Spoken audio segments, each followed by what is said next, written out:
Hola, muy buenas tardes. Ahí estamos bien de sonido. ¿Sí? Perfecto.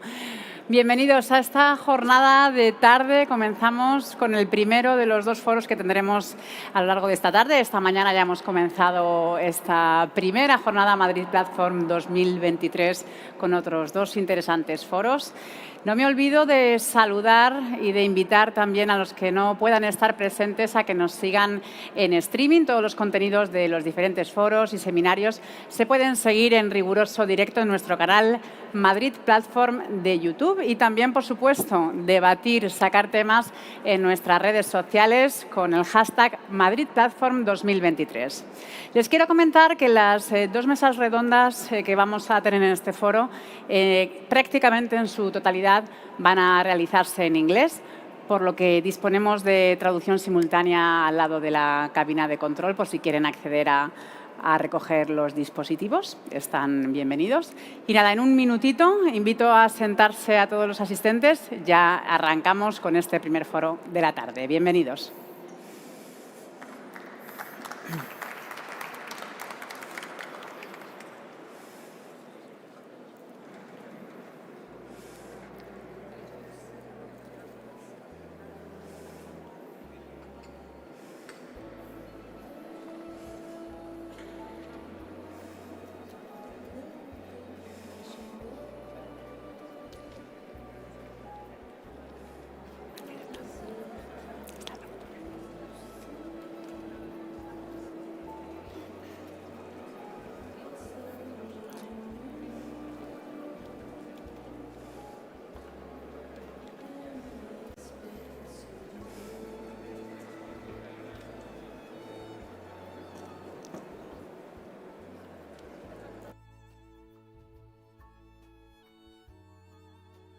Ahora sí, comenzamos con este primer foro de la tarde sobre innovación irlandesa en eHealth Pharma y FinTech, organizado por Enterprise Ireland. Vamos a tener el placer de contar esta tarde con el excelentísimo señor Frank Smith, embajador de Irlanda en España, el doctor Miguel Cuchí, director médico y de innovación del Hospital Universitario de Puerta del Hierro, y Michael Brown, responsable del sector FinTech en Enterprise Ireland, Dublín.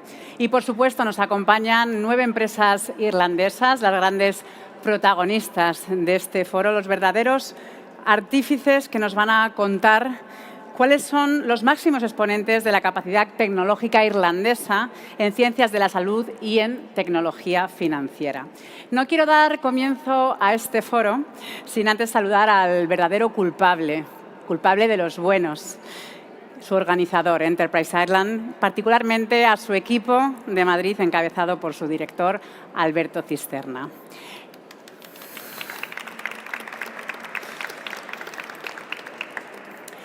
Enterprise Ireland es la agencia de exportación del Gobierno de Irlanda, quien desde su sede en Dublín, pero también desde sus oficinas en 40 países, presta apoyo al tejido empresarial irlandés para emprender, crecer, innovar y exportar. Todo ello, por supuesto, a los mercados internacionales en un mundo cada vez más globalizado. En este seminario se van a mostrar los detalles de su actividad y las soluciones irlandesas fuera de sus fronteras. Para abrir este foro, hoy contamos, como adelantábamos, con la presencia del excelentísimo embajador de Irlanda en España, Frank Smith, que como máximo representante de su país aquí nos va a dirigir unas palabras. Thank you so much for joining us. It is my pleasure to introduce you on stage.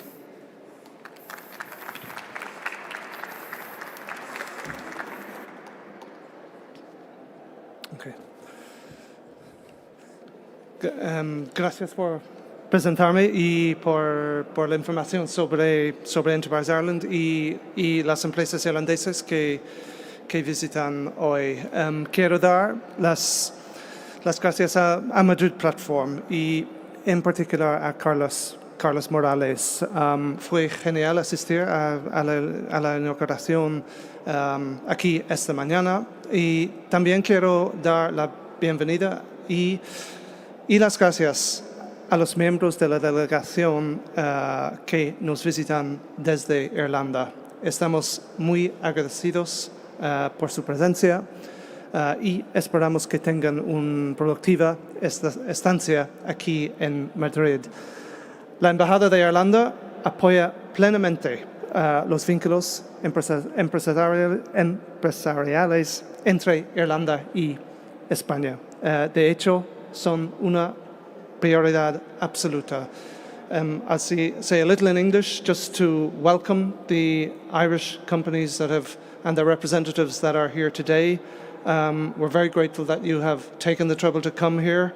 We obviously wish you a very productive period here. The embassy absolutely prioritizes business relations between Spain and Ireland. We very much recognize that people like you get up every day. You don't know who your next customer is going to be. You don't know if you're going to have a next customer. So in that sense, very conscious of the innovation and the risk-taking that you undertake. And the embassy and I think all of the agencies and particularly Enterprise Ireland are here to support you in any way we can. Los vínculos entre Irlanda y España son fuertes. Hay unos 40,000 ciudadanos irlandeses residentes en España y hay alrededor de 20,000 ciudadanos españoles viviendo en Irlanda y esta población aumenta cada día. En relación con el comercio e inversión bilaterales, en 2021, el año más reciente del que se dispone de datos completos, Irlanda exportó 2.300 millones de euros en bienes a España. Importó de España 1.060.000 casi 2 billones de euros en bienes. Los productos médicos y farmacéuticos son tanto la categoría más importante de las exportaciones de Irlanda a España, 35% más o menos, como la categoría más importante de las importaciones, 30%. Es importante en el sector en las exportaciones de servicios a España en 2021 ascendieron a 4.400 millones de euros, siendo en turismo, el transporte y las comunicaciones las categorías más importantes en valor. Es importante tener en cuenta que tradicionalmente las empresas españolas han participado con mucho éxito en importantes proyectos de infraestructuras en Irlanda. En relación con el turismo, Irlanda, a pesar de tener una población de solo 5 millones, es el noveno mercado turístico de España, con alrededor de 2.400.000 de visitas desde Irlanda a España en los 12 meses anteriores a abril de este año. En efecto, esto significa que casi 1 de cada 2 personas que viven en Irlanda visita España cada año. Es una estadística notable en mi opinión. Para nosotros, España es el quinto mercado emisor de turistas extranjeros a la isla de Irlanda. Es un país muy importante en este sentido. Con respecto a la educación, España es el segundo mayor mercado de la UE para Irlanda en el sector de la enseñanza del inglés, con más de 35.000 estudiantes españoles que viajan a Irlanda anualmente. Y el interés en Irlanda como destino para este sector del inglés ha aumentado aún más después del Brexit. Esta conexión anual de miles de estudiantes españoles con Irlanda siente las bases de los estrechos vínculos entre nuestros dos países en todos los ámbitos de la vida en España, así como en la economía. En conclusión, sobre Madrid Platform, Enterprise Ireland, que juega un papel vital en la presencia y relación de Irlanda con España, ha apoyado a Madrid Platform durante estos 3 años. El año pasado con una delegación de High Tech Construction y en esta edición con una delegación de FinTech y Life Sciences. Again, just to underline the gratitude we have for the Irish companies that have come here, the admiration that I personally have for people who work in your sectors and work in the way you have to work, innovating and searching for business on a daily basis. Just to wish you the very best here and into the future. If any of the Irish agencies here in Spain can help you, that's what we're here for. Por eso es un gran placer para mí inaugurar esta tarde los 2 seminarios sobre ciencias de la salud y FinTech. Gracias. Thank you so much, Ambassador. Sí, le vamos a pedir, por favor, vamos a componer la mesa y realizar esa primera foto de familia también con el embajador. Voy a proceder a nombrar a los componentes de esta primera mesa redonda. Por favor, me acompañan en el escenario el doctor Miguel Cuchí, Peter Clifford, CEO at Medical eGuides, Declan McFlynn, CEO at MedModus, Ximena Vega, Account Manager at My Patient Space, Eric Van Ven, International Business Manager at Vitalograph. Y modera esta mesa, también invito a subir al escenario, Georgina Farwell, Market Executive de Enterprise Ireland, que está desarrollando un excelente trabajo apoyando a las empresas irlandesas desde las oficinas de Madrid. Realizamos la foto de familia con el embajador, por favor.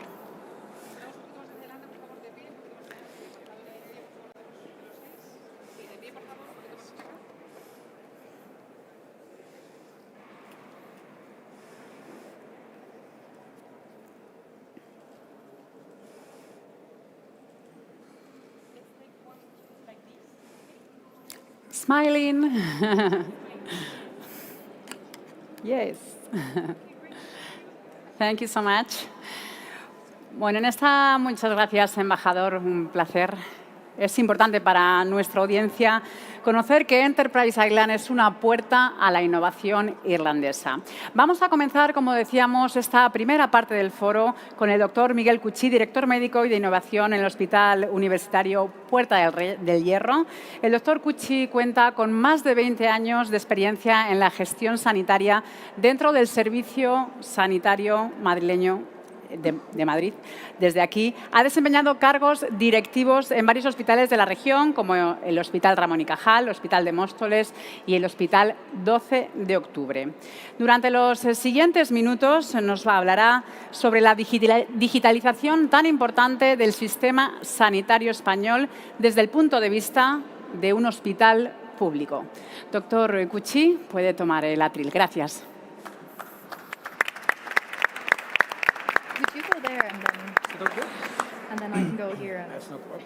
Bueno, buenas tardes. En primer lugar, agradecerles la invitación a este evento que yo creo que va a crecer año a año y la importancia de esta plataforma pues es reconocida por dentro sobre todo del ámbito de la innovación y por eso doblemente gracias por la ilusión de poder aportar pues, de una forma sintética el proceso en los que quería introducir hoy.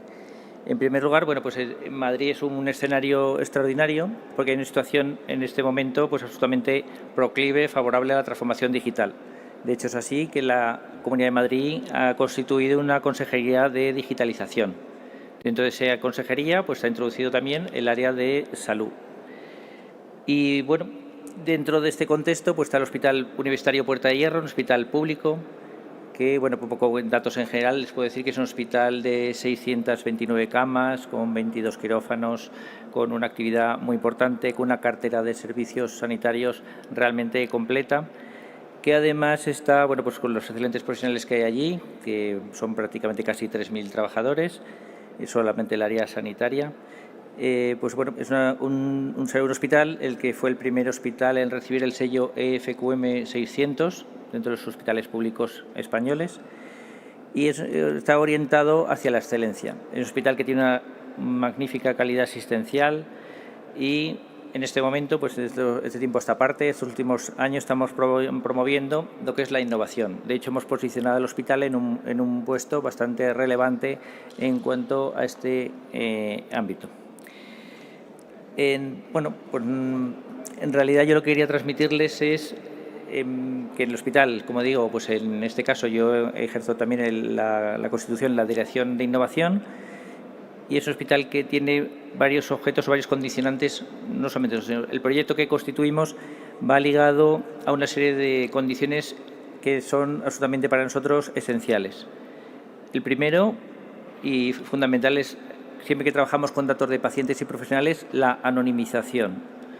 O sea, es clave en nuestros proyectos este tema por la protección de datos, protección de los sanitarios, protección de lo que son los propios ciudadanos o pacientes atendidos.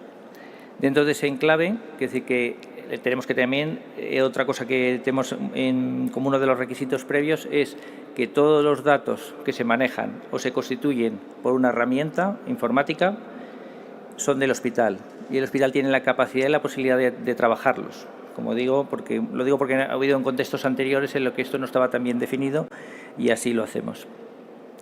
Por otra parte, pues decirles que nosotros estamos trabajando en temas de inteligencia artificial, como habrán podido ver posiblemente por la prensa o por otros documentos, y estamos pues es verdad que estamos en la vanguardia de algunos de los puntos más importantes. Esto no quiere decir que trabajemos con numerosas empresas que están trayendo proyectos que son complementarios o también innovadores.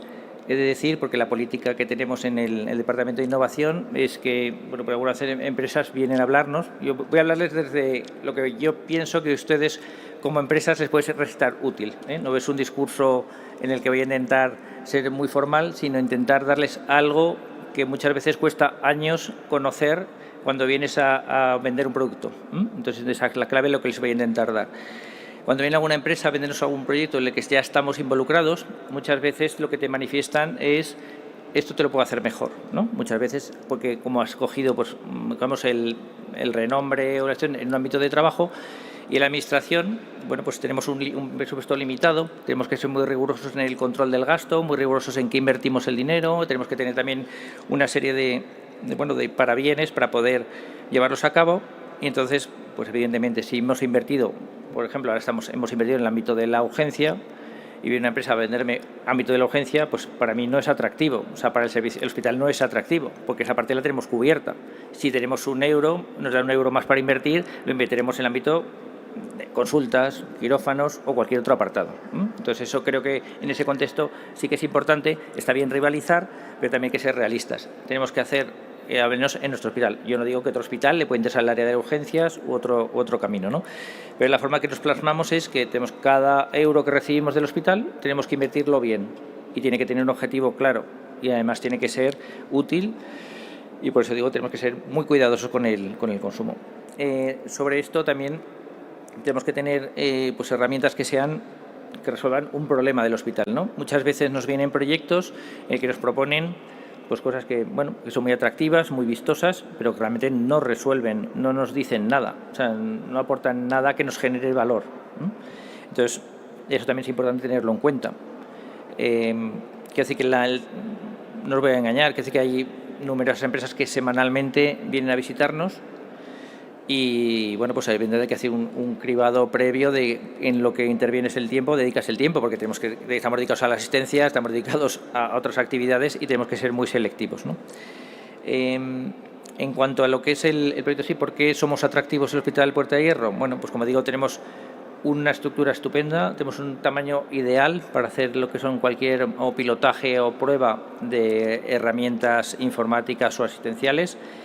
La capacitación, el clima de buen trabajo que se ha generado en el hospital, pues hace un hospital diferencial con muchos otros. Yo he estado en 4 hospitales de la Comunidad de Madrid, está en la Consejería de Sanidad también, y debo decir que es un proyecto ilusionante en el que estoy metido. Estoy muy agradecido cada día que voy a trabajar por la posibilidad que tengo allí con los profesionales que trabajo y la disponibilidad que tienen para emprender cualquier actividad que se les propone. Y entonces, bueno, pues es verdad que es un caldo de cultivo que nos hace muy diferentes o diferentes al resto. No digo que los demás son extraordinarios también, pero bueno, yo tengo que hablar de lo que yo conozco y es el Hospital Universitario Puerta de Hierro. Cuando viene alguna... pues ¿qué ocurre? Vamos a hablar de la financiación, ¿no? Que es un tema que nos preocupa cuando vamos a iniciar un proyecto. Pues los hospitales en general, aquí hay varias vías de aproximación. Puede ser que sea a nivel de consejería o a nivel de pues estratégico, en el que viene dotado de un presupuesto sobre un proyecto global de la Comunidad de Madrid. Pues bueno, se asimila, se construye y entendemos que es un bien común para todos los hospitales y se pone en marcha. Pero viene con dotación informática, con dotación económica, con una estructura, unos recursos y bueno, pues bien, nosotros estamos alineados por supuesto con la Consejería y con la Comunidad de Madrid y trabajamos y los implantamos. En otro caso, como digamos, puede haber un problema que tenemos en el hospital, que nosotros sabemos y conocemos, porque bueno, sabemos que lo que se denominan los funcionales, ¿no? Que son las personas que determinan qué problema existe en el ámbito de la organización para poder darle solución a ese problema y que no nos vengan un poco a introducir a veces herramientas que tienen una limitación en cuanto a la respuesta que pueden dar a las necesidades del hospital. Y bueno, ahí hay 2 opciones, que hagamos la búsqueda activa nosotros o que dentro de las ofertas que hemos tenido nos acordemos y podamos trabajar en esa línea para solventar la solución.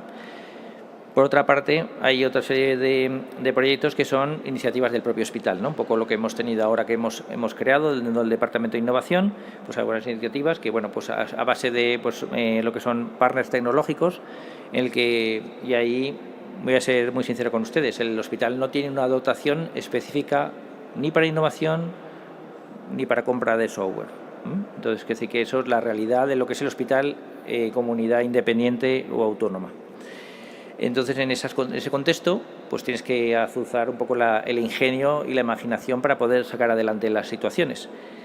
Y ahí pues viene, pues como digo, una serie ya de formas de trabajar dentro de la norma, pues si conseguimos al final, pues en la consejería por tipo de financiación, hacer un concurso público en el que podamos dotar ese proyecto de financiación, pues se hace con el proceso administrativo, que supongo que bueno, pues las personas que les introducen en nuestro país les comentarán.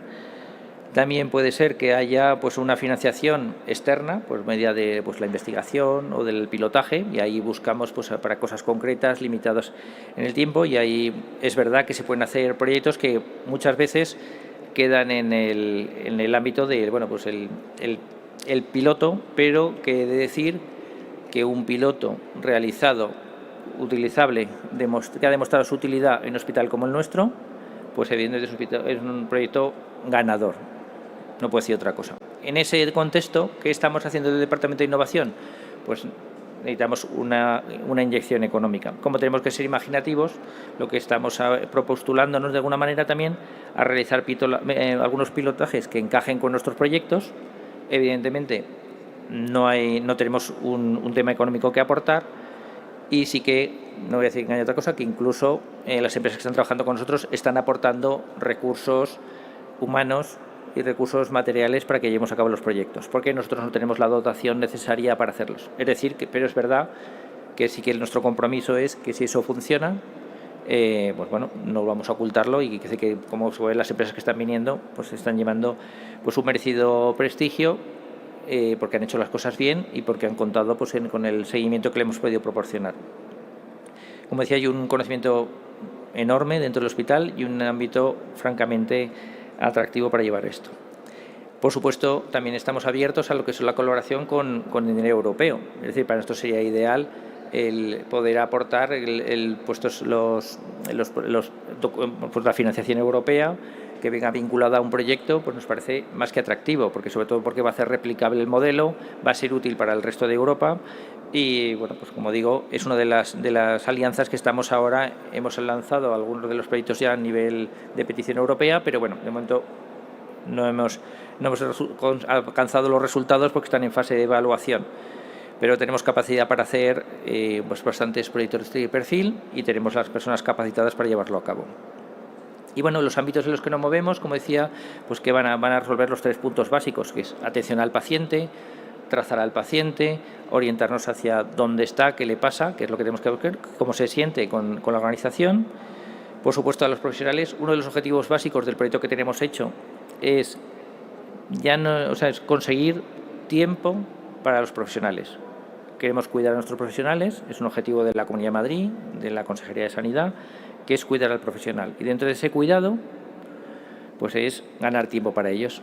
Es decir, si dentro de ese contexto conseguimos ahorrar media hora de trabajo de estar haciendo tareas que son mejorables o sustituibles, pues evidentemente ese tiempo lo queremos pues para que atienda ni siquiera más pacientes, sino que los atienda con más holgura o que esté hacerlo con mejor rendimiento. Pero nuestro objetivo fundamental es cuidar a los pacientes y cuidar a los profesionales. Y muchos de los proyectos van en esa línea. Y por otra parte está el tema de la gestión, ¿no? Tenemos que ser eficientes y es verdad que hay herramientas que aparentemente no están ligadas a los pacientes, que mejoran la logística, que mejoran los suministros, que mejoran otro tipo de actividades o actividades transversales pues como la calidad, ese tipo de actividades en los que también pues de alguna manera influyen en la mejora de lo que es la propia organización. Pues yo no quiero extenderme mucho más, yo simplemente pues no les voy ahora a descubrir a qué acción está orientada la transformación digital, porque estamos hablando pues lo que pues se puede imaginar todo, la medicina predictiva, la medicina de precisión, en fin, de ese tipo de ámbitos, y yo creo que no es lo que les voy a descubrir, son ustedes empresas tecnológicas, con lo cual posiblemente lo conocerán mejor que yo hacia dónde está yendo este camino. Y bueno, espero haberles ayudado a que, una cosa que quería recordarles, porque lo comento antes con Alberto, y es que evidentemente no es un camino fácil, solamente aquellos que perseveran son los que llegan al triunfo, pero no es fácil ni para una empresa irlandesa, pero para una empresa española tampoco. O sea, que decir que no es un tema, porque es un camino en el que abrirse un nombre, una posibilidad de hacer las cosas, pues cuesta. Pero bueno, también es verdad que es un poco como la selección natural, ¿no? Que de alguna manera lo que hace y permite pues que los que sean pues más perseverantes y pongan más empeño, o de alguna manera pueden llegar a arriesgar más si pueden, pues concluyan y puedan llegar al éxito. Porque yo les deseo que tengan el mayor éxito, porque será muy bueno para ustedes y para nosotros y para la Comunidad de Madrid. Y pues bienvenidos y muchas gracias a todos. Muchas gracias, doctor.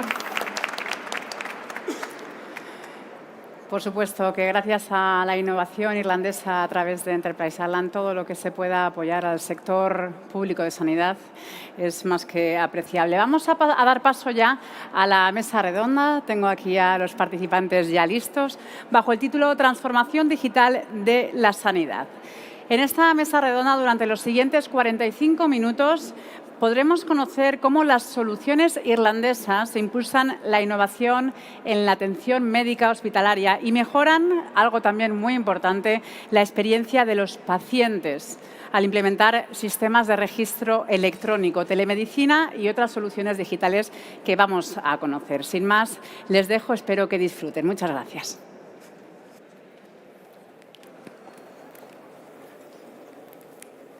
Good afternoon, everybody. Buenas tardes a todos.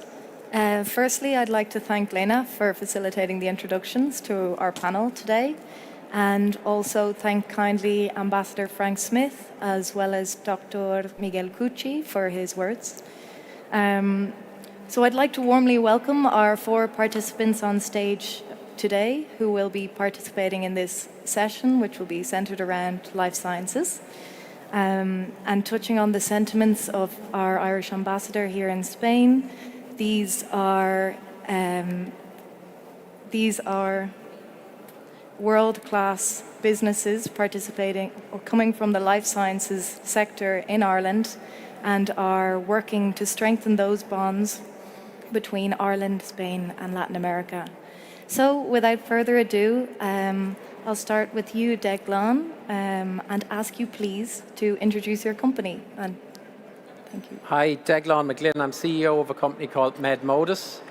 We offer two solutions really, one in the area of analytics. We have an analytics platform deployed in about 13 university teaching hospitals in Ireland. But the main reason I'm here today is around a staff scheduling solution that our company has developed. So we have software that optimizes the way doctors are scheduled to areas like operating rooms, intensive care units, etc. And that software helps ensure that those doctors are rostered fairly, but it also helps ensure that more patients are treated through those units with the resources that that hospital has. And yeah, we're here. We're delighted to be here today just to see whether there are opportunities for a company like ours in Spain. And now, Eric, if you wouldn't mind doing the same, please, and introducing the Telegraph. Thank you. Sorry. I'm Eric van Veen, the International Business Manager of Vitelegraph. We are the world leader in spirometry solutions. We are founded in 1963 in the UK, but now we are based, our main office is in Ireland, in the beautiful city of Ennis. We produce solutions for respiratory monitoring. We do that in Ireland, so as told, the production is over there. What can I say? So we produce systems to enable the healthcare professionals so they can monitor and manage the respiratory diseases.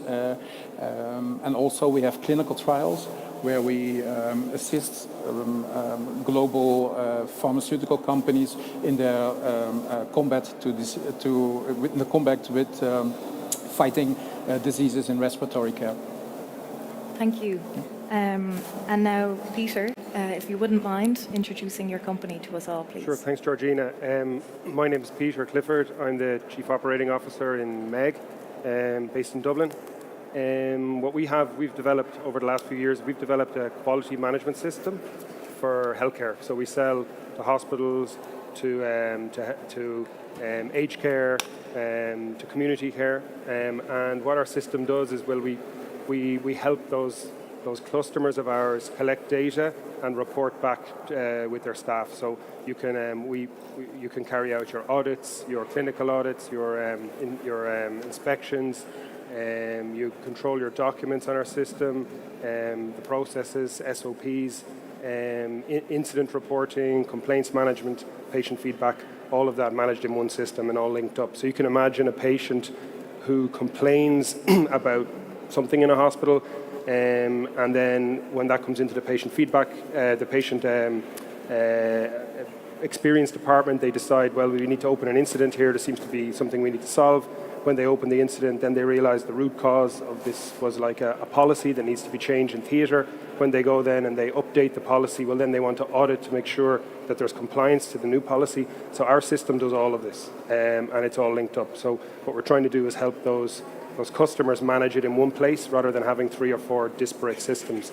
Thankfully, we're working already in Spain here. We work with Clínica Universidad de Navarra in Pamplona, here in Madrid. And we're working in Argentina, in Chile, in Peru, Paraguay, Mexico. So yeah, very, very happy to be here today, Georgina, to listen and learn about what we can about the market and what we need to do better. Brilliant. Y por último, Jimena, ¿puedes presentarnos tu empresa y tu solución, tus soluciones? Hola, buenas tardes. Mi nombre es Jimena. Yo estoy representando a My Patient Space. Nosotros somos una plataforma de salud digital con el objetivo, con nuestra misión de mejorar la experiencia de los pacientes y sus resultados, evidentemente, alrededor del mundo. Nuestra solución es una plataforma integral, fácil de customizar, muy personalizable, que nuestro diferencial principal es que somos una única solución donde el profesional de la salud puede llevar la atención remota, el control remoto, hacer la gestión de sus flujos de trabajo y por otro lado los pacientes pueden tener un control del estado de su salud y también adquirir conocimientos sobre los distintos tipos de enfermedades, la enfermedad o el estado de enfermedad en el que se encuentre, de una fuente fiable de información. Actualmente tenemos proyectos en Europa, en Latinoamérica y en Medio Oriente. Estamos disponibles en diferentes idiomas, por supuesto en el idioma español, inglés, árabe, entre otros. Y nuestra idea principal es poder en España comenzar a tener algunos proyectos para poder llevar esta solución que conecte justamente a los profesionales de la salud con sus pacientes, pero a través de una sola plataforma, una sola solución y no tener que utilizar diferentes tipos de sistema que quizás es lo más engorroso hoy en día para los sistemas de salud. Thank you all for introducing yourselves. I'd like, please, Declan, if I may start with you again, to ask what makes Spain an attractive market for a company like yours and why now? I'd be lying if I could answer that fully, because today's our first exploration of the Spanish market, and the value of us coming here today is to meet some people in the healthcare system in Spain and get further introductions to meetings around that. But my initial thoughts on it are that even if you just look at the area around Madrid, with a population of 7 million people, and I think I heard 40, 50 public hospitals mentioned earlier today, it's at a significant scale. So obviously that's of interest to us. But from a I suppose, a patient or product benefit point of view, we know what we've been able to deliver in Irish hospitals. We're hearing similar pain points from people today around the health system in Spain. And yeah, we'll continue those conversations until we see that there is a fit. Brilliant. And Eric, with Vitalograph, how important for you is the Spanish market? How attractive is it? Well, as told earlier, we are the golden standard in spirometry globally. And we recently brought in the market a new kind of spirometers, a new line. And recently, a couple months ago, we implemented also the Spanish language. So this is the time to come to Spain and also to Latin American markets. So that's why we now will start bring some, let's say, spend some time together with our distributor over here to get as much as the market and get also Vitalograph over here as the global standard again in spirometry. Thank you. And Peter, why is Spain an attractive market, or perhaps Spain and Latin America? I think like Declan said, first of all, look, the Spanish market is 10 times bigger than our own home market in Ireland, so obviously it's a very attractive market for any Irish company. I guess we feel from a timing point of view, we're seeing, we work with a lot of private healthcare around the world. We're in almost 20 countries working in private hospitals, and we see here in Spain similar problems, similar pain points. So Joint Commission International, which is JCI, which is a accreditation standard, is common here in Spain in the private sector. It's common in Ireland, it's common in Argentina, it's common in Dubai and Abu Dhabi, and in Saudi Arabia. So we're seeing this common standard globally, really, and we're helping those clients get reaccredited with having a system that's organized, etc. So what we've done is we've built a team. We have about 10 people on our team now that focus on the Latin American market, so not just Spain, but also Latin America and Spanish speaking. So from the time you meet anyone in our company all the way through implementing the project to support afterwards, Spanish is the only spoken language. The product is in Spanish as well. So I think we're ready for Spain, but and we'd like to be doing more business here. We'd like to be talking to more people. So I guess that's why we're here today. Great, thanks. And Jimena, ¿por qué el mercado español es atractivo para tu empresa y por qué ahora? Ok, bueno, nosotros sabemos que el mercado español está en el momento oportuno para pasar a la transformación digital. Sabemos que hay muchos proyectos hoy en día que están en mente y con ganas de desarrollarse para poder hacer esta transformación, porque el mercado mismo lo está pidiendo y mucho más luego de la pandemia, ¿no? Entonces, para nosotros es sumamente atractivo. Ya tenemos proyectos vigentes en Latinoamérica, entonces nuestra plataforma, nuestra solución ya está aprobada en países hispanoparlantes. Tenemos equipo basado aquí en España y hemos probado nuestra solución en diferentes áreas terapéuticas, oncología, cardiovascular. Entonces, ya tenemos el conocimiento y casos exitosos en diferentes áreas terapéuticas, en habla hispana, con el equipo listo para poder llevarlo a cabo, y sabemos que el mercado español es realmente propenso a utilizar soluciones digitales porque hay muchas encuestas sobre los españoles, cómo están digitalizados. Entonces, para nosotros es realmente tentador poder traer estas soluciones y ayudar a la transformación digital que el mercado español está pidiendo. Muy bien. And moving on to slightly more a technical piece, Deglan again, I'll pick on you. As companies rely on multiple software platforms, how does your solution integrate effectively and assist interoperability between these systems? I think there's a couple of areas that are important for the hospitals we serve. So payroll systems would be one. They want integration with payroll systems, which we can offer. Another would be integration with things like time and attendance systems. Again, we can offer that. But the one that's of particular interest to us that we're probably spending more time on is the link between what our software does in terms of optimizing the way you schedule staff to areas, expensive areas like operating theatres, and the theatre systems that manage the flow of those patients through those systems, plus maybe patient administration systems that manage the waiting lists that these patients are on. So you're able to, sort of, with our analytical capability, make a direct link between staff and how they're deployed, patients and how they're managed through theatre, and access, the amount of time that patients have to wait for service. So probably the key areas for us. Great. And our respiratory diagnostic software, Spirotrack 6, is integrated to many EMR systems. And beside that, we'd work with IT departments from different hospitals or software companies to ensure efficient transition of all the the patient data into their local systems. Very good. And Peter?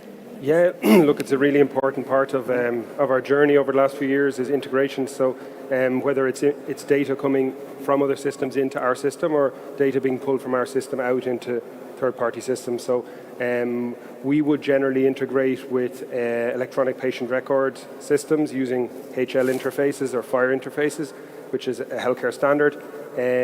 We would sometimes have to integrate with maybe a staff system, so we can pull in staff demographics and details into our system as well. And then we have a documented API where the hospital can pull data into their data warehouse or into their Microsoft Power BI and run analytics along our data if needed. So it's a really important part. It's I think becoming more important, and it's the first question often you're asked by an IT director when you have a meeting with them is like, well, tell me what you can do with integrations. Otherwise, often they're not interested in talking to you. So yeah, probably the days of standalone systems are coming to an end. Very good.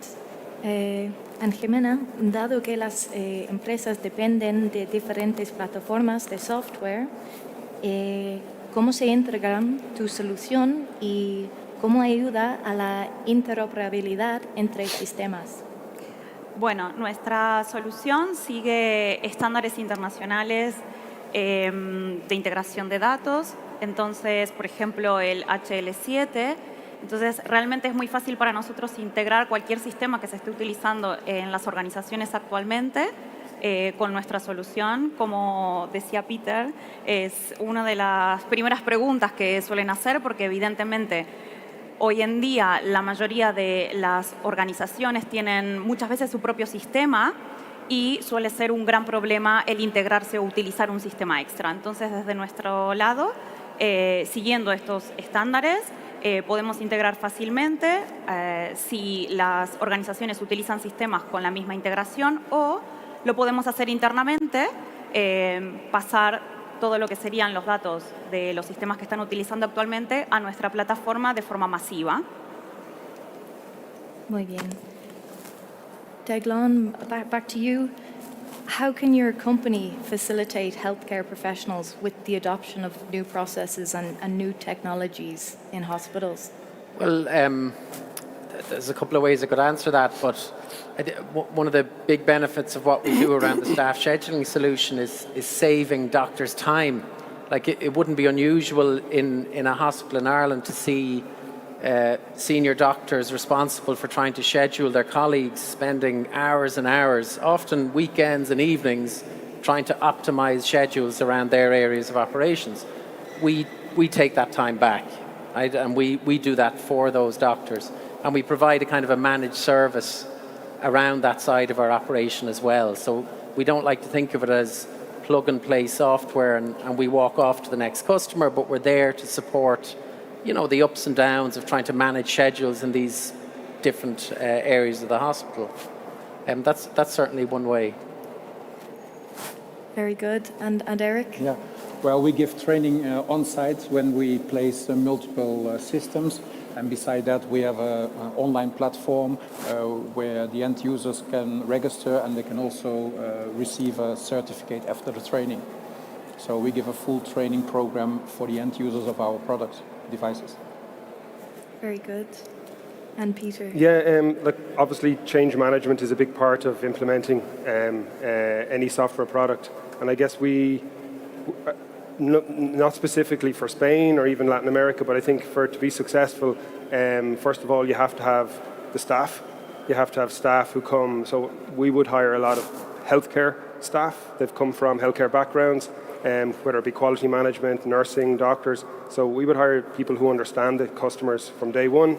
Here in Spain or in Latin America, it's obviously important they speak Spanish as well. So they need to speak Spanish. They need to be often from healthcare backgrounds. One really important part of, let's say, change management, at least for us anyway, is focusing early on the user experience using our product. So it has to be easy to use. So the idea of having training sessions and more training sessions to learn how to use our product, we're trying to get to the scenario where there is no training. You give them the product, it's intuitive, they know how to use it. So having that user design early on in any change we make to our product is really important. And you know, healthcare specifically, people are really busy. So like Declan said, you've got very, very busy senior people. They don't have time for training sessions. So you need to be able to give them a product they can use from day one. And thirdly, you just need a methodology. So if you've got a team implementing the project, you need to guide them through a methodology. The customer can understand it. There's a project manager. There's good communication. There's weekly meetings. So just the basics, but just doing them methodically with every client the same way. So. Great, thank you. And Jimena, ¿cómo puedes tu empresa facilitar a los profesionales sanitarios la adopción de nuevos procesos o tecnologías en los hospitales? Muy bien. Una de las cosas más importantes que aprendimos a lo largo de estos años es que un proyecto no es exitoso de transformación digital si las personas que están en el día a día utilizándolo no tienen el conocimiento. Entonces, para nosotros es un punto fundamental el entrenamiento a los profesionales de la salud.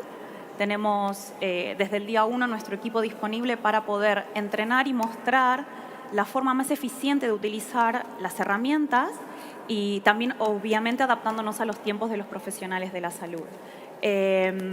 Nosotros hacemos un seguimiento muy cercano con cada uno de nuestros proyectos desde el inicio, la continuidad por cualquier problema que se pueda presentar. Entonces tienen respuesta de nuestra parte para poder solucionar cualquier inconveniente que tengan hasta finalizar el proyecto.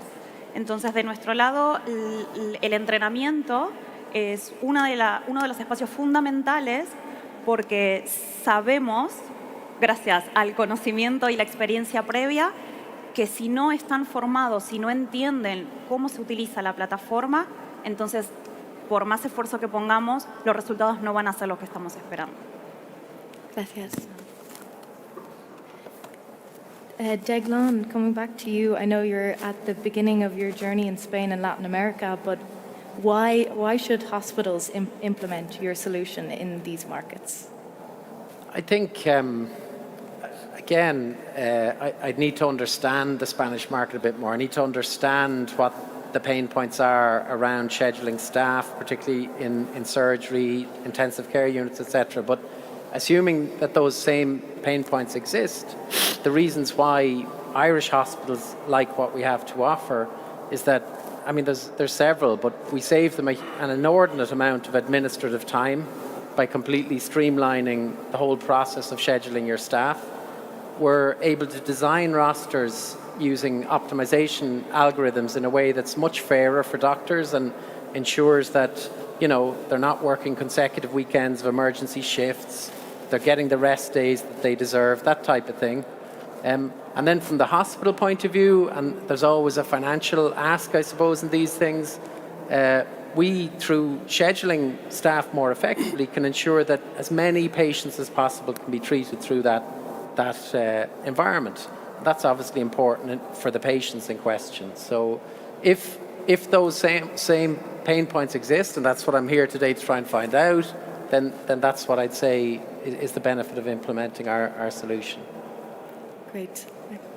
Okay. Very good. For us, it is that we give great support, but also now we just introduced the Spanish language in our range of products, and also the adherence to the latest, to be compliant with the latest requirements from the ATS and the ERS. And also we have the widest range of just monitoring let's say the screeners for the asthma and the COPD, but also to the complete PFT system. So we have the complete widest range in the market, and there's a good choice to find one of our products which can fit in your company, in your hospital or clinic. And Peter, why should hospitals implement your solution? Sure. What we found here in Spain, and not just in Spain, but in other countries around the world, is that healthcare staff, you know, there's a shortage of them, and they're being asked to do huge amounts of, you know, administrative tasks that can often be automated.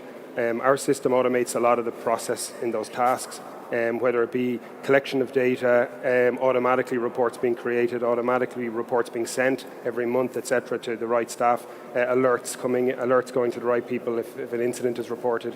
So just by saving those people that time, those precious people that time, is one major reason. And that time then is generally spent with patients, which means patients can have a better experience in the healthcare institution if the professionals are spending more time with them.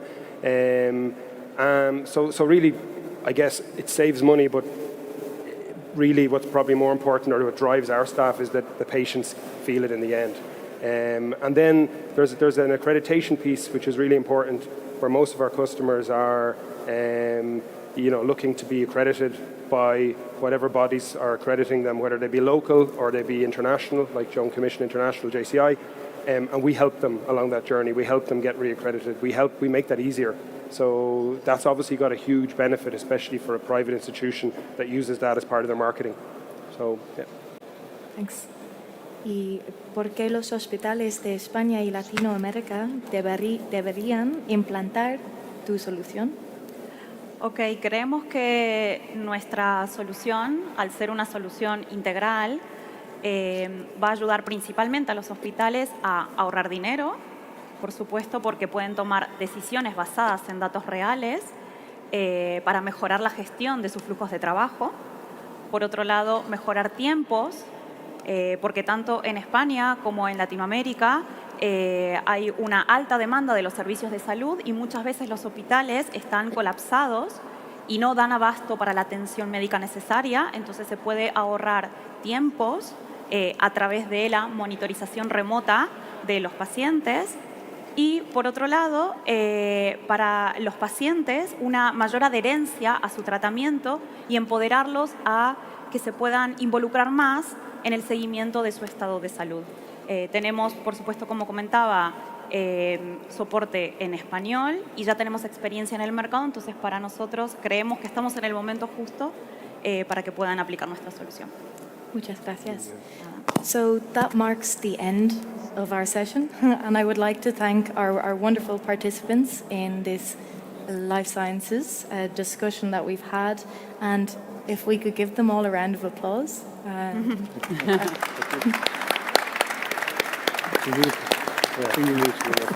Thank you so much, Peter, Declan, Ximena, Eric, and of course, Georgina. It's been a pleasure to listen to you. Thank you so much for joining us in Madrid platform. See you next year, for sure.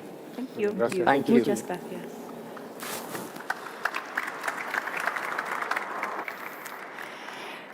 Vamos a dar paso a la segunda parte de este foro. En este caso, comenzamos con el seminario FinTech.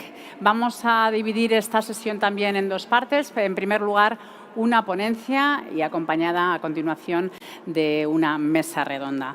Voy a introducir a todos los componentes. En primer lugar, nos dará esa ponencia maravillosa el experto Michael Brown, que es responsable del sector FinTech en Enterprise Ireland desde hace nada más y nada menos que casi 20 años. Michael, además, ha viajado expresamente desde Irlanda para acompañarnos hoy aquí, lo cual es un tremendo placer.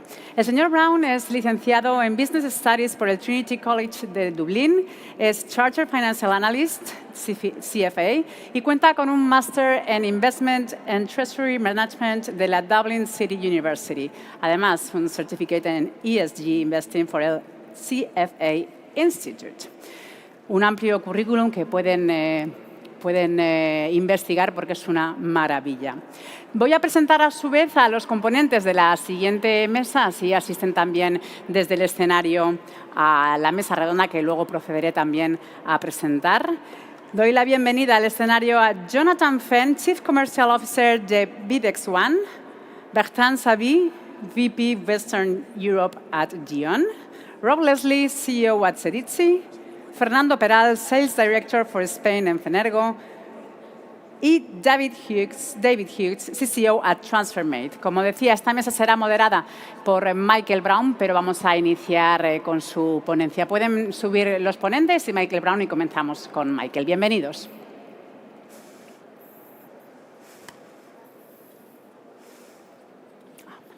Bueno, dado que están todavía microfonando, si les parece, comenzamos con la ponencia de Michael Brown y a continuación le acompañan en la mesa redonda. Muchas gracias.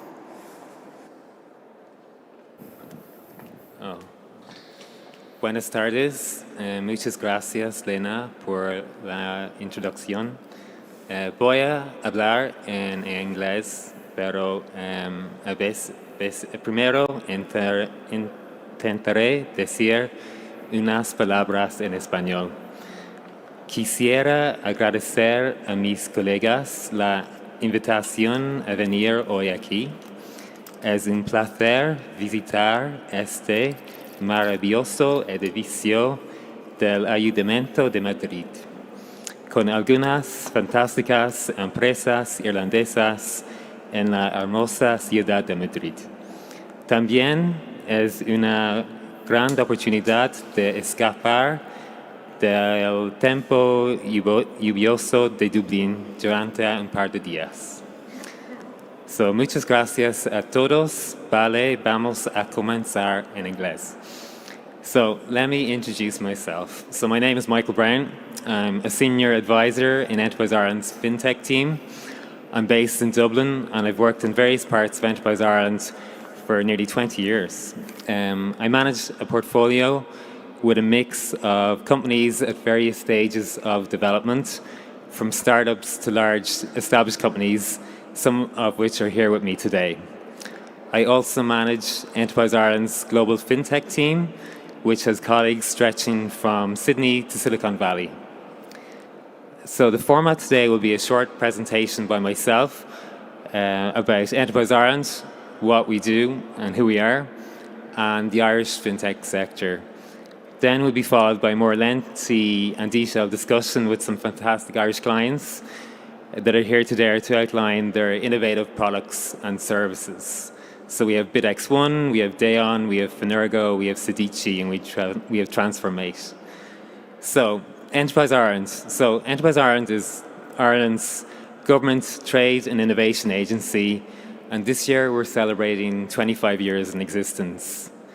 We work with Irish-owned businesses, and our sister agency, IDA Ireland, is responsible for foreign direct investment, and it's been very successful at attracting foreign direct investment to Ireland. It's almost 75 years old. Enterprise Ireland, of course, is headquartered in Dublin, but has 9 regional offices scattered across Ireland and nearly 40 overseas offices, including our Madrid office, which covers the Spanish and Portuguese markets. Our vision is to assist Irish enterprises create solutions for global challenges, delivering sustainable prosperity throughout Ireland. There are essentially 5 elements to Enterprise Ireland's strategy. Our key priority is the growth of exports, hence the reason for so many overseas offices. So our goal is really to accelerate export growth of Irish enterprise, which underpins job creation across all regions in the Irish economy. We also try to make Ireland a leading location for starting and scaling a business. We assist Irish companies achieve competitive advantage through consumer-led innovation and digitalization. We assist Irish companies improving the sustainability of their business models and achieve agreed climate action targets that capitalize on opportunities presented by the transition to a lower carbon world. And then finally, our last strategic objective is to build a diverse, skilled and future-ready global team. And I'm looking at some of my fantastic team members here in front of me. So I'm just going to put some of that into context now in terms of figures. So in 2022, Enterprise Ireland supported clients had total sales of around 62 billion euros. About 32 billion of that was exports, and that represented a 19% increase on the previous year, which is extremely strong, partially driven by a recovery from the pandemic, but also strong commodity prices. Most importantly, Enterprise Ireland's clients support and employ 220,000 people in employment and their families, with 68% of these jobs outside of Dublin, which shows the importance of balanced regional development. In 2022, Enterprise Ireland invested 27 million in 161 startup companies. In fact, the trade magazine PitchBook said Enterprise Ireland is the largest early stage or seed investor in the whole of Europe and the second largest in the world, which is quite incredible for a population of just 5.5 million or 5 million. So the number of startups with female founders has tripled in the last 10 years, and now 1/3 of Enterprise Ireland's clients has a female founder or co-founder. So that's a huge change in the course of a decade. In terms of research and development, Enterprise Ireland clients spend 1.5 billion per annum on R&D activities, which is well ahead of our strategy target. And then in relation to ESG, this is obviously a very important topic in the world these days. The government has set a target of around a 35% reduction in carbon emissions from Irish enterprise by 2030. So Enterprise Ireland is going to play a lead role in assisting business to achieve those goals. I'll now say a few words about FinTech in Ireland. In 2022, global exports from FinTech and financial services clients amounted to 2.4 billion, which was another strong increase of 14% over 2022. The biggest markets for FinTech exports are North America, 1.1 billion, the UK, 600 million, the Eurozone, 240 million, and Asia Pacific, 230 million. And of those regions, the Eurozone is by far the biggest growth area, with 36% growth over the last year. So we approximately have 300 clients in our FinTech portfolio in Enterprise Ireland. They hire 27,000 people, which is a 6% employment growth. Last year we invested in 15 startup businesses, which means our portfolio is ever expanding. The most common sectors we support in Enterprise Ireland in the fintech space are, probably you can guess most of them, payments, regtech, insurtech, big data analytics, and fund and investment management. Ireland's one of the biggest areas for fund administration in the world, with an incredible 2 trillion of assets under administration. Two emerging sectors that we're seeing are gaining great traction at the moment are in sustainable finance. We have a number of companies providing innovative solutions for energy-efficient equipment, including solar panels and wind farms. We have lots and lots of wind in Ireland, and occasionally a little bit of sunshine. Alternative lending is another growth area. It's one of the biggest impacts from the global financial crisis in Ireland was the exit and the downsizing of many international banks. So unfortunately, a lot have disappeared, which has created a vacuum in the ecosystem. But thankfully, this has been filled by a number of really innovative startup fintech lenders in the space. Fintech has been one of the most successful strategies or successful sectors in Ireland over the last number of years. And this is evident from the number of unicorns in the space. So in Ireland, we have 7 unicorns, and 4 of those, believe it or not, are in the fintech space, and actually 2 of them are here this afternoon. So the most famous is Stripe, which is set up by 2 brothers. They initially set up in Silicon Valley, but now they're joint headquartered in Ireland. And then we have Finergo and Transformate, which are here on the panel in a few minutes. And the final unicorn we have is Wayflyer, which is in the lending space. So I'll just finish up by just mentioning a few factors driving success and a few challenges in the space. So why has fintech been so successful in the Irish economy? Down to a few factors really: strong culture of innovation and risk-taking, highly skilled and young workforce, a very supportive ecosystem, access to funding supports, including those from my organisation, Enterprise Ireland, and related agencies, and a strong multinational base, creating demand for client products and services, but also bringing in new skill sets, and importantly, increasing the level of ambition in the economy. We also have favourable tax policies and a pro-business environment. The challenges are kind of relatively common across the board: inflation, geopolitics, higher wages, shortage of key staff. We've had, almost full employment in Ireland at 4% unemployment rate, so it's very difficult to find roles. And then this also leads into a shortage of housing, pressure on roads and schools. In the fintech space, we had a bubble up until November 2021. And since then, valuations have fallen quite dramatically, and investment in the sector has also fallen dramatically. There's been a recovery since probably June 2022, somewhat, but valuations are still 60% below all-time highs. Another problem that Enterprise Ireland clients face is they're so good that they get acquired. So we have a constant trail of our top quality clients being acquired by multinationals, which is a good problem to have, because normally they stay in the economy and create more employment. So it's a good problem to have. So I think that's about me finished talking on this topic. I'm just going to invite the guys now to the stage, please. So we're going to have Jonathan Fenn, who's Chief Commercial Officer at BitX1. We're going to have Bertrand Sabi, Vice President Western Europe from Day On. We're going to have Rob Leslie, CEO of Sedici. We're going to have Fernando Peral, Sales Director for Iberia in Finergo. And we're going to have David Hughes, Chief Commercial Officer in Transformate. So thanks for joining me. Thank you so much. Michael, may you please take this first chair for moderating?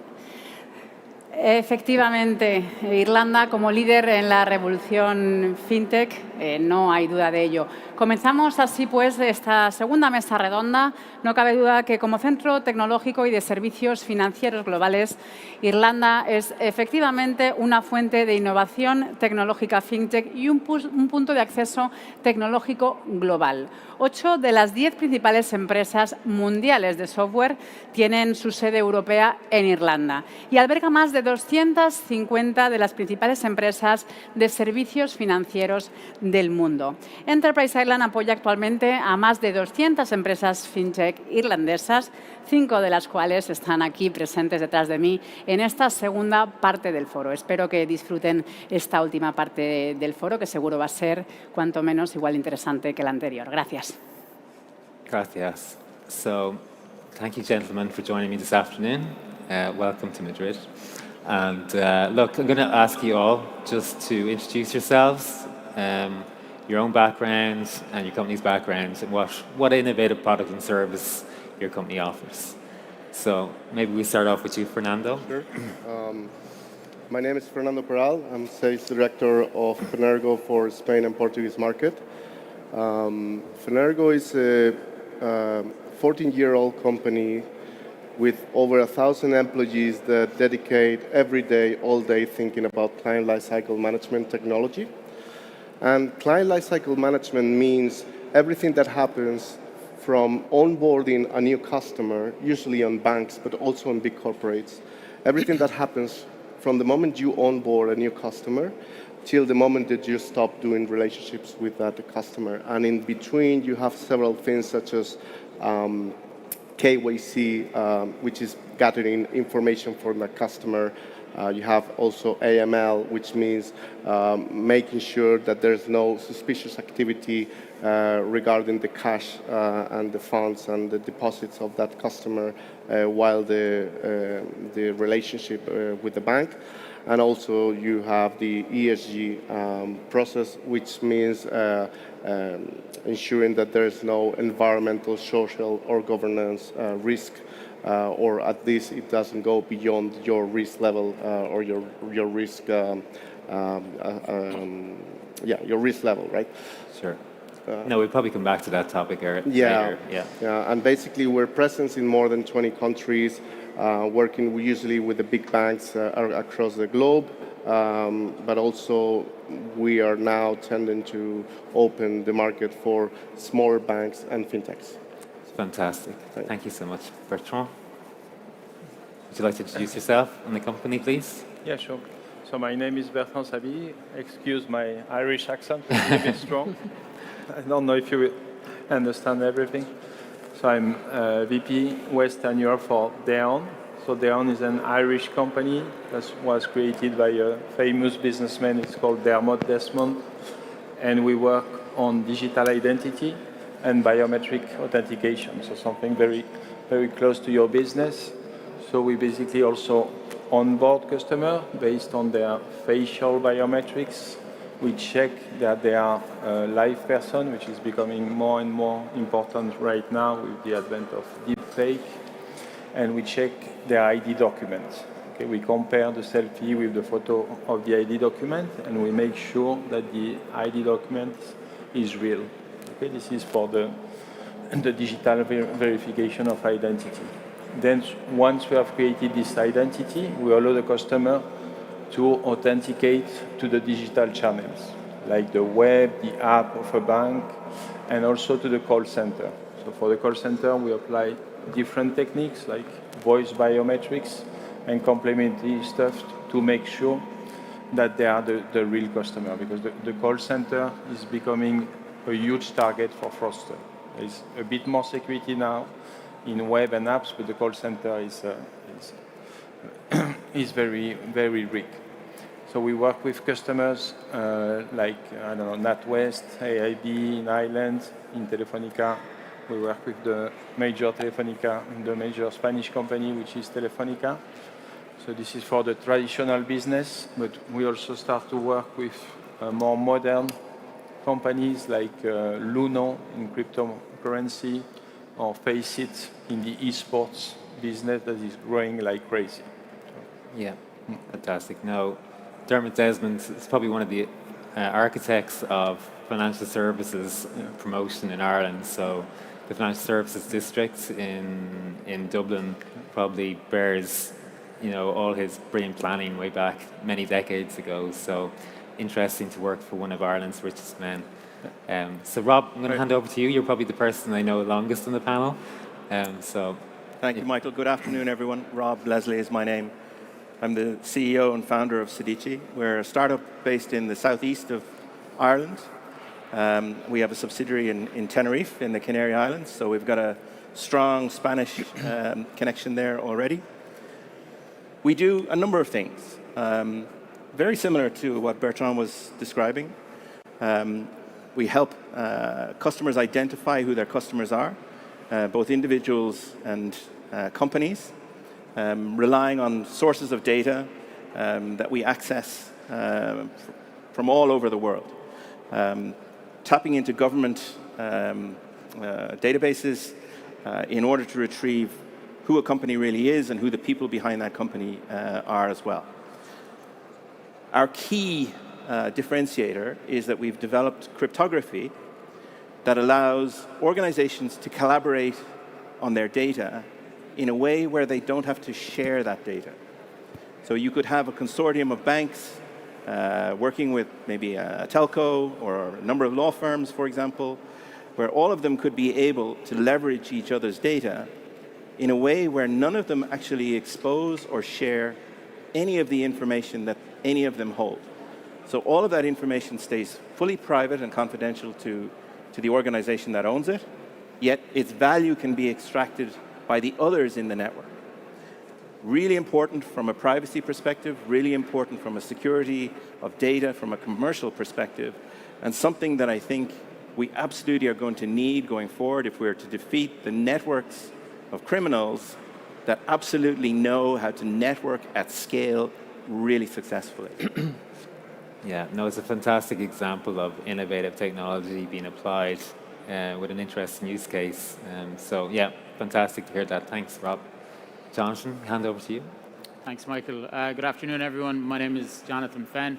I'm the CCO of BitX1. We're an Irish real estate business that uses technology to give both buyers and sellers a better experience. We were established in Dublin in 2008, venturing into some mass property auction sales in Ireland in 2011, and our platform has developed from there. In 2018, we moved fully remotely and decided to expand overseas. So we're here in Spain, we're in Cyprus, we're in the UK, and we're also on another continent. We're in Cape Town in South Africa as well. So established as a real estate business, just looking to sell property at mass, realized that technology was going to change outcomes for us. We know in terms of everything else we do in life, online banking, travel agents are nearly obsolete. We just thought technology was going to be key to the real estate world. Global domination was going to be difficult, so in recent years we've decided that to make our technology available to the market also. So, for example, here in Spain, we work with servicers that would have thousands of properties on the market all around Spain, and trying to get a feel for what's under offer, how many viewings have I got booked, what's due to transact this month proved very, very difficult. So we've created a platform that can sit on their own website or sit on their agents' websites that can gather all that information and give them real-time feedback. So yeah, here in Spain since 2019, enjoying it, and yeah, looking forward to connecting with some guys to see what else we could do. I imagine property markets in every country that you're in are quite different, so is it quite important to have a local presence in a country like Spain? I imagine there are some similarities between the Irish property market and the Spanish property market. The one common theme we have found, Michael, is the lack of transparency around bidding. So from a buyer's point of view, they always have that frustration of, who am I bidding against? Is there somebody else against me? Can I not just place my bid in an open, transparent manner where others can see it and we can just compete transparently? And it's amazing. Every new space we've entered into, we've seen that. So that's one of our fixes we think we've developed. Brilliant. Okay. All right, we'll hand over to TransferMate now. David. Yeah. How are you? Great, thank you. Great to be here. My name's Dave Hughes. I'm the Chief Commercial Officer at Transformate. Great to meet some fantastic companies and some great meetings already today. So Transformate, on a high level, we're a payments technology infrastructure company focused in the B2B space. We're part of a wider Irish group of global companies, all under the Clune Technology blanket. Our sister company focuses on global payroll. We have another sister company focused on global VAT collection, and then we focus on global payments. So all based around the complexity of international business. We've been around since 2010. So a startup only in name, and last year we received our Series B funding, 70 million of funding, which got us a unicorn status, which we're very excited about. In terms of what we do, so on a high level, we offer an alternative solution to how most companies and individuals make cross-border payments. That mechanism today is very complex, it's very timely, it's very expensive. It utilizes the SWIFT network to connect a myriad of banks. We offer a solution, an alternative to that. And how we do that is twofold. First off, we offer our clients and partners real-time FX rates. So if you are booking in a payment or a batch of payments, our technology and our platform gives you the real-time FX exchange rate for those bunch of payments. And that rate can be quite competitive because we don't have the bricks and mortar type cost that a lot of our competitors do. The second part of that is once the FX rate is locked in for a currency pair or currency pairs, we give our clients and partners the ability to process payments locally. And we're able to do that because we're a licensed payment institution across the world in 91 jurisdictions. And that allows us onboard clients in local jurisdictions. It allows us access to local bank accounts, and then we can make local low-cost payments in lieu of a cross-border payment. So that's our solution on a high level. We have partners and clients around the world, right? So we partner with banking platforms, we partner with ERP platforms, payroll, education. A big part of, and Jonathan alluded to this in his segment, a big part of our proposition is how we go to market, right? Technology is a huge facilitator for us, and we embed our infrastructure into our partners' platform. So we're in the background, and it's very much an embedded payments user experience all within our partners' platform. So that's it in a nutshell. It's great to be here.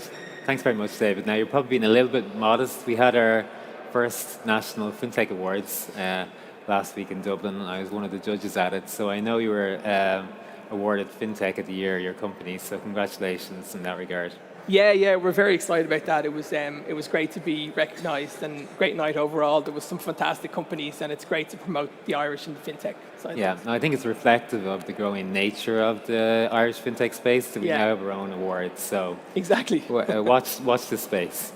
So I'm going to just ask the panel some specific questions about their own specific business models. So for Dayon and Sidici kind of operate in similar models. So maybe Rob will throw the first question to you, and Bertrand, we can add to it as well.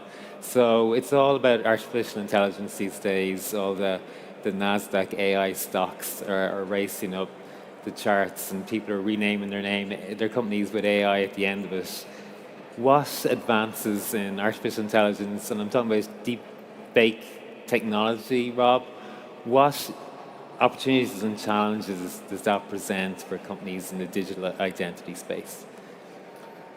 It presents huge challenges because the quality of the fakes that are being created and generated and the variety of them and the variability of them is getting so good that it becomes very, very difficult to use only technology to defeat them. When you think about the things that we do, testing documents for authenticity, testing people's faces for liveness to make sure that I'm a living person, that I'm not a video, that I'm not a photograph. When AI is able to build in variability into the tools that we use to test for these things, it becomes enormously challenging. However, AI itself can be used to create the solutions to some of these things.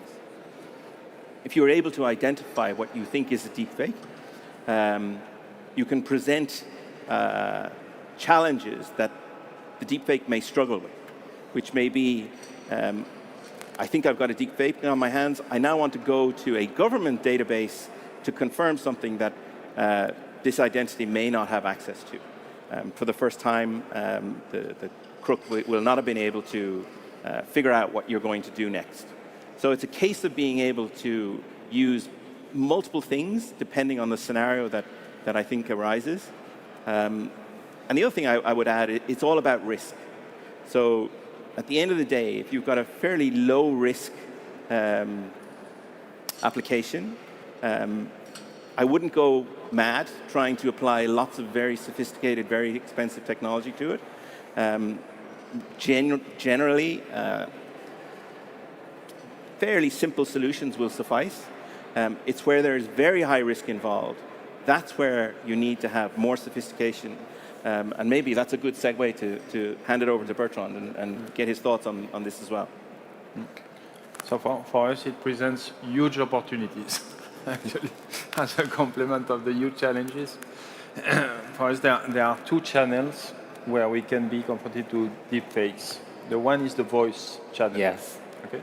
A fraudster today can use a combination of dark web, or the information you get on social network, ChatGPT or equivalents, and a software to generate a synthetic voice. Okay? And with this, you can follow conversation on the call center and pretend it's you to get some money, whatever. Okay? We are developing solutions to be able to detect voices that are generated by this synthetic software. Okay? It's very challenging too, because we have to take the software one by one. Okay, so we take the 10 most popular, and then we add a piece that will try to detect the rest. Okay, so let's say that we can detect 80% of the synthetic voices. But still, it's a great opportunity for us because it's coming very quick, and it's going to be huge. Okay? The other channel is on the identity verification and for the face biometrics and to present a document. Okay, the way to present a deepfake there, you have two options. You can present it via a screen instead of a real person. And this is something, we have good technology to detect what is called screening. Okay? So it's not a huge issue. The other possibility, which is becoming the trendy attack, is what we call injection attack. Right. Where a fraudster replaces the real camera by a virtual camera. And the software will think, oh, this is an image that is coming from the camera, but it's not coming from the camera. And here you can inject either real images from a different person or a deepfake. Okay? Yeah. And this is something where we have also some non-biometrics and biometric technology to detect. Yeah. You have to take your hat off to the ingenuity of fraudsters when you hear stories like that. Like, I know you're live in lots and lots of installations. Have you seen any of these attempts from deepfakes? We've seen a deepfake attempt in a call center where we provide voice biometrics in the US.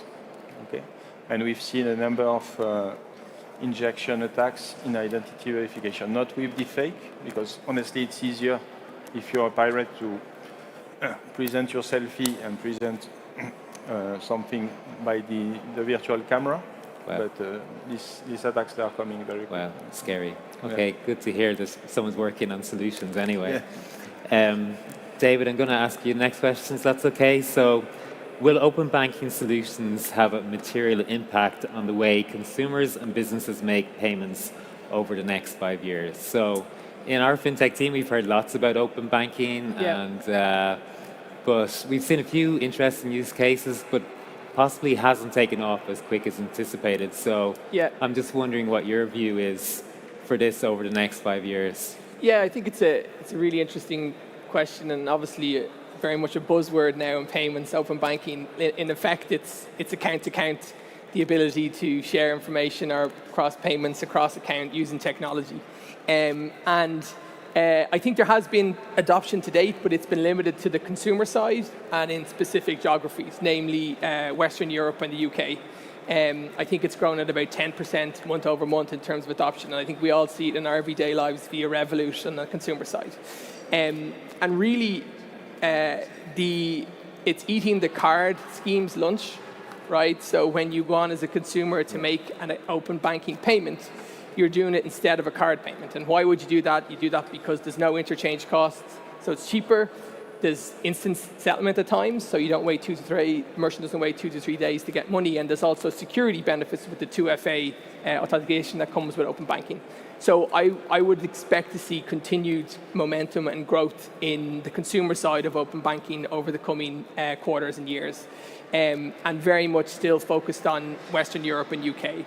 I think where you'll struggle to see adoption, in my view, is in the business side, right? And I think that's where payments naturally follows that trend, where consumers start with a new trend and then it gradually, slowly gets to the business side. So I think that will take longer to become a really primary means of payments within the business space. And then coupled with the fact that it is very much centric in the UK and Western Europe today, I think it's a long while before that adoption goes out to APAC, and then North America generally lag behind in digital payments anyway. So I wouldn't see that as a big means of payment over the coming years there. Yeah. No, as you says, it eats someone's lunch, so there's Yeah. quite a lot of vested interests in keeping the status quo. And yeah, exactly. I've been on panels with banks, and they're very big fans of the current system for all the obvious reasons about those interchange fees. So yeah, and you see that, it's a great point, you see that with Visa buying Think, right? So they're expanding out from card and buying into the open banking market. MasterCard have come to market with a Pay by Bank app, which is a solution that they partner with JP Morgan. So absolutely, it's eating into the interchange fees, so the card associations are reacting appropriately. brilliant. Okay, Jonathan, I'm going to throw the next one at you. Yeah, no problem. So anyone who's bought or sold a property in Ireland it knows it's a very long task, and you see for sale signs and sold signs and outside houses for months or years at times. So I'm just wondering, will AI have any impact in speeding up the purchase of properties and sale of properties? Yeah. Is there any role for that? There's some small steps happening already, Michael. We're seeing it in terms of pricing. There's a huge pool of data out there. In order to get quick AMVs to come through on properties, there is some very good machine learning available now around data available in the market when it was listed, what it had sold for. So in order to get quick valuations and opinions of pricing on properties, there are some very clever AI models. I met some guys here today that are promoting that. It still hasn't yet taken the human touch out of it. There's still some experience required, but it's certainly helping on the pricing model. On the due diligence side of things, again, in which you talk about, the biggest frustration, I think, is that closing period around contracts, legals, gathering all of that information. If that can be uniformed per market, per country, per value band, a quick review of documents to show what's missing or what isn't missing or what should be flagged or shouldn't flagged would definitely speed up that process. But that's down to notaries and lawyers wanting to make that change. But it certainly is coming in that space. For us at BitX1, because we deal with our commercial vendors or fund sellers, they have a requirement to know who it is they're selling to. So we would use KYC and AML technology to review who the buyers were, where they're from, are they a real person, what's their background, are they showing on lists that they shouldn't show on, are they the right person to sell to, because a lot of our funds are stock exchange listed in the States. They need to know who it is they're buying to. So that's been really important to us. And then again, more pertinent to our own business is the buyer journey, is watching people's experience and interaction on our website and how we can improve that. Also then tracking what type of properties they're looking at, what kind of yields they're looking at, what kind of locations they're looking at, to educate ourselves, educate our buyers, and then bring that back to them so they have a better experience working with us. So it's coming, Michael, but probably not at the rate that it needs to. But anything to help speed up the process would be great. Brilliant. No, I'll come to you in a second, Fernando, but just another follow-up question, just in relation to the other buzzwords out there at the moment, virtual reality and augmented reality. Do you think, you hear about Meta or Facebook rebranding to Meta and all that stuff? It's kind of centered around that team. Yeah. Do you think virtual reality, AR, is going to change the way we buy and sell properties? There must be some possibilities that technology will bring. COVID brought on some, very quick buzzwords into the property market, like 360 tours, virtual tours, AR tours, because we were restricted from physically opening doors and letting people in. So in terms of marketing of assets, absolutely, it's going to be a game changer in that space. I think for construction and for developers to be able to show somebody the finished article wearing a headset and walking around the rooms and getting an idea of how that's going to look, absolutely, that's going to be a big game changer. It's going to require some initial investment, but it's never going to take away from touching it and feeling it and kicking it and seeing how it works. But no, we can see some big changes happening already, and it's only for the better. Yeah, and you probably need assistance from the guys beside you to make sure they're not deep fakes, that you're buying a mansion and end up with a dive. So it's an interesting one for sure.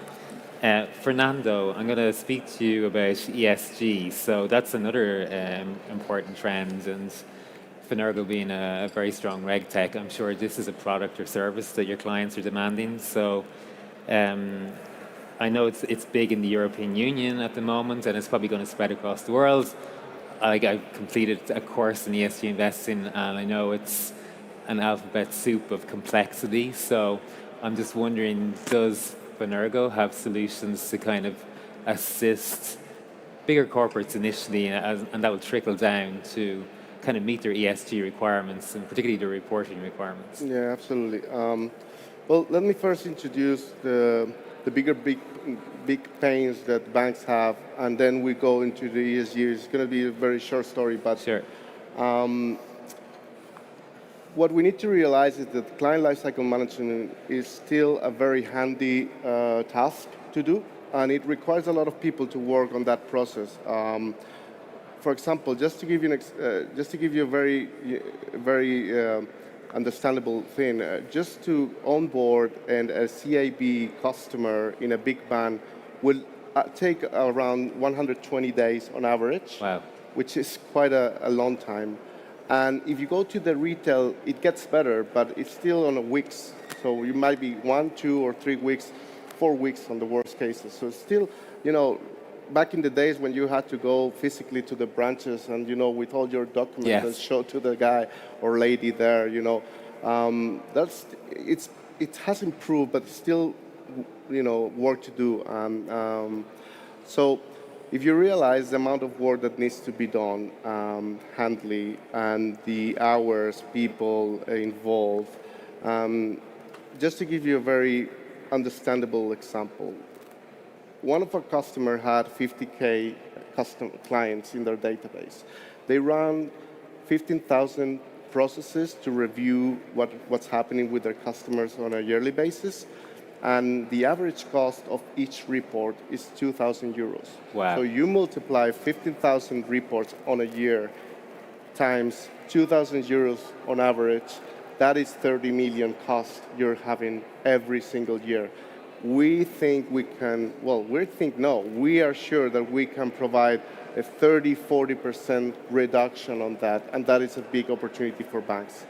On the ESG side, which was your original question, but I wanted to mention this, we ran a survey in a webinar this year, and we found out that only 10% of the people attending to that webinar was really prepared to provide sufficient information about ESG.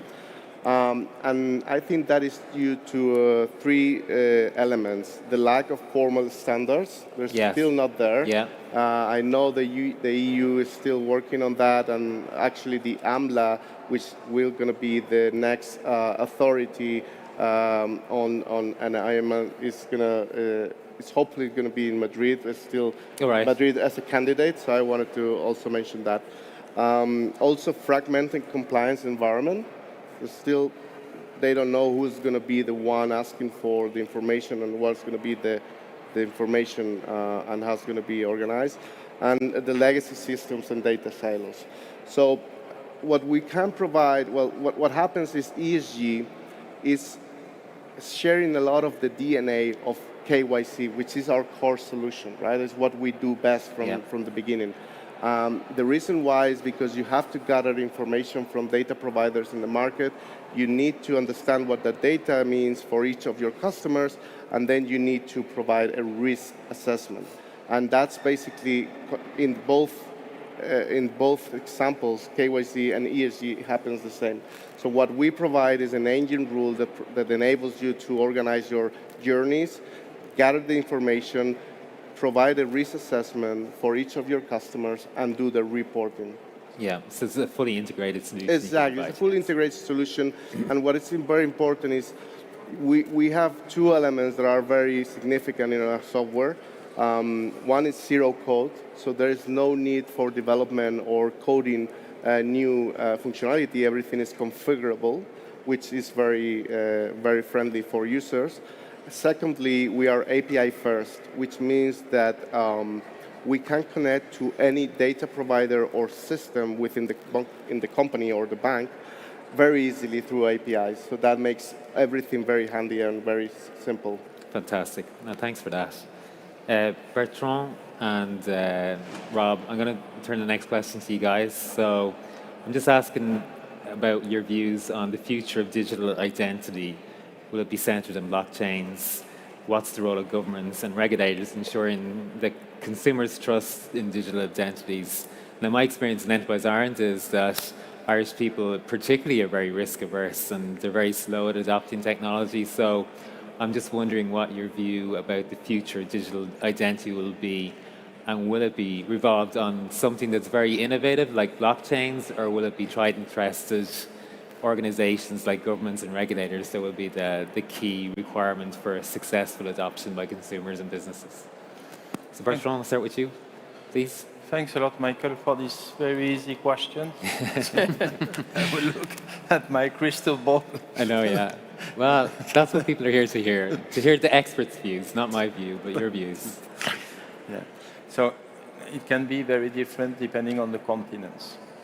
Okay, in the US, we can think it will be a mix of digital giants like Apple and also from the states like California or Rhode Island, which are quite innovative.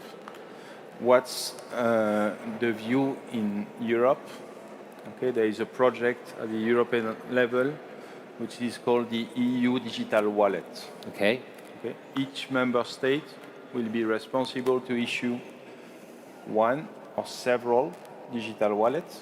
Okay, in countries like Spain, it can be challenging to decide to be provided to the citizen. And this digital wallet, it will include the attributes of the digital identity and what is called verifiable credentials. Okay? A verifiable credential, for example, is a diploma, is your driving license, is your account statement, this kind of stuff. Okay? So how long will it take to implement this and to get it scaled? Okay? So next year is going to be the final version of the standard, which is called EIDAS 2. Okay, then each member state will have to do its local regulation, then decide will allow just one wallet for the country. Maybe in Ireland it will be just one. What will be in Spain, just one wallet with the Spanish Mint or one wallet per community. And then how do I verify and who is able to verify the verifiable credentials? Right. We think that biometrics will have a part to play in this. So we are not especially worried about this. It will change and we will adapt to the changes. But there are some big questions. Yes. Okay? If everything works well, good. Yes. But if there's a fraud and me, as a citizen, I'm now responsible for my self-sovereign identity, and I call the bank and they tell me, no, now you are responsible of your identity. Right. Yeah. So now you call the state. Yeah. So Rob, what's your view in this area? I'm sure you've given it a lot of thought. So I'd be quite controversial in terms of my thinking on this, in that this is not a technology question. This is a political question. governments control the identities of their citizens because that is power. Governments will not relinquish that power to decentralized networks that they do not have total and absolute control over, because it gives away something that they already have. There is no developed nation on earth that has adopted a blockchain solution as of now for a digital identity project that is being considered. The technology works, we know that. It's being rolled out in small countries like the Marshall Islands, and other countries have experimented with it. But as Bertrand says, when things go wrong, how do you recover? For me, the single biggest challenge with the digital identity that exists today is privacy. Blockchains are public. Verified credentials are public. Your information, once you present it, is there. And anybody is capable of seeing that, provided you're authorized to view it.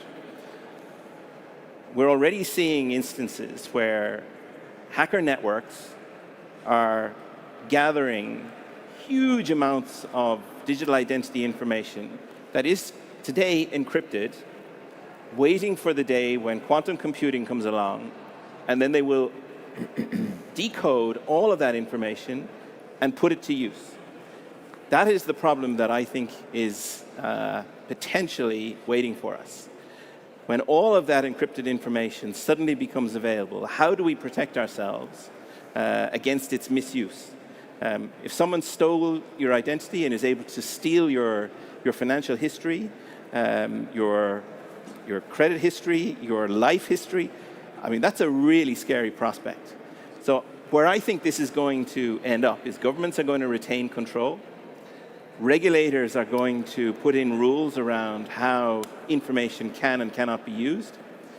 And I think the more sophisticated governments, let's say the European Union, for example, is giving an awful lot of thought to this, particularly around projects like the digital euro. How do we make sure that the privacy of our citizens and our residents is protected when those identities are being used? And it is an enormous challenge. And this is where I think our technology has a part to play, because it preserves privacy. It's been something I've been working on for 10 years. It's a very slow to grow, slow to gestate project, but I think it's coming into its time where privacy really does matter. I remember anecdotally sitting in Silicon Valley almost 10 years ago trying to raise money from a venture capitalist. And the guy I was speaking to said to me, he said, "Rob, you're wasting your time. Nobody cares about privacy. Nobody is ever going to care about privacy. People are going to give their stuff away forever." And it only took 2 years, 3 years before people realized how important privacy actually was when their data, through Facebook harvesting and Twitter harvesting and all of these social media tools, it was actually used against them. So my thoughts are governments will retain control, and we'll be seeing new technology, but in a very controlled manner. Fantastic. Really enjoyed that response. Thanks a million. I think it's a good segue into your last question, David, in relation to... Just one more last question? Okay. Sure. We'll wrap it up after this. Just in relation to your involvement in payments, is there any opportunities for blockchain, like linked payment systems like the Lightning Network, to kind of displace some of the control that MasterCard, Visa have at the moment? Yeah, I think, again, it's a really interesting topic, and I think to Rob's point, it's wider, right? There's wider implications. If you look at the kind of blockers to adoption today for blockchain being used as an alternative to fiat currencies, one is settlement time and how the blockchain is transacted. That's very inefficient from an environmental perspective and from a timing perspective. You have mismanagement of all things cryptocurrency with FTX. You have a lot of hacking, etc. And then the main issue is the volatility of the coins, right? Which really is the biggest blocker to it being an alternative to payment.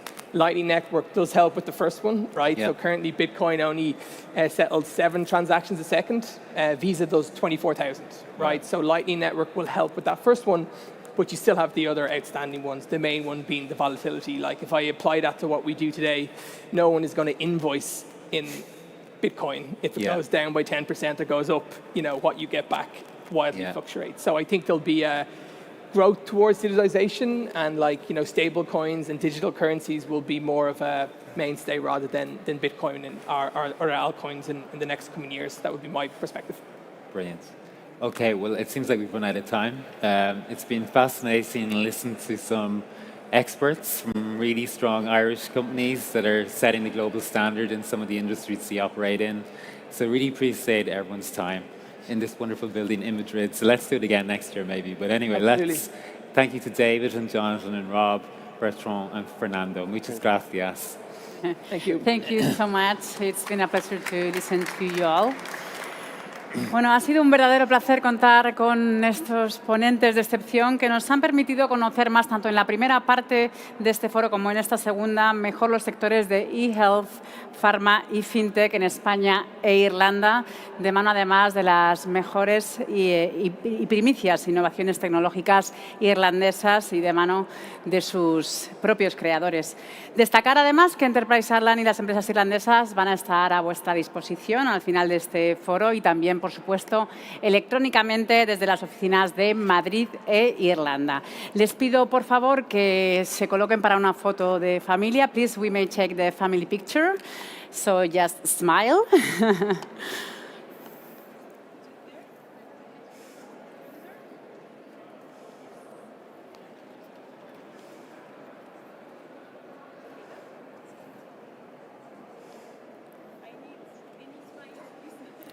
Smile more.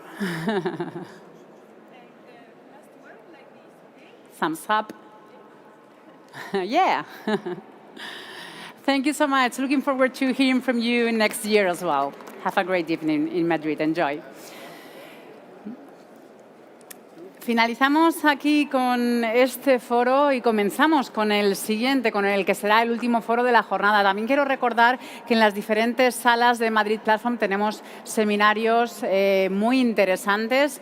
Precisamente hoy un encuentro sectorial de logística en la sala Luis Berlanga y me consta que ahora mismo se está celebrando la mesa 4, cómo hacer frente a las operaciones en el sector logístico, y además les entregan un libro llamado Lean Service Management Total, si se quieren pasar por también la sala Berlanga. Muy interesante el encuentro sectorial. En nada, apenas 2 minutitos están preparándose nuestros siguientes ponentes. Como decía, vamos a dar paso al siguiente foro aquí en la sala Galería, que se denomina Spain App Nation, emprendiendo el futuro que queremos, de la mano de ENISA y Spain App Nation. Les invito, como ya vengo repitiendo a lo largo del día, a compartir, a debatir sobre todos los temas que se están tratando aquí en Madrid Platform a través de las redes sociales con el hashtag muy facilito Madrid Platform 2023. Y también pueden seguir todos los contenidos, tanto de esta sala Galería como de las demás salas, a través del canal YouTube que tenemos de Madrid Platform. Sin más, en 2 minutitos comenzamos este último foro de la primera jornada de la tercera edición de Madrid Platform. Muchas gracias.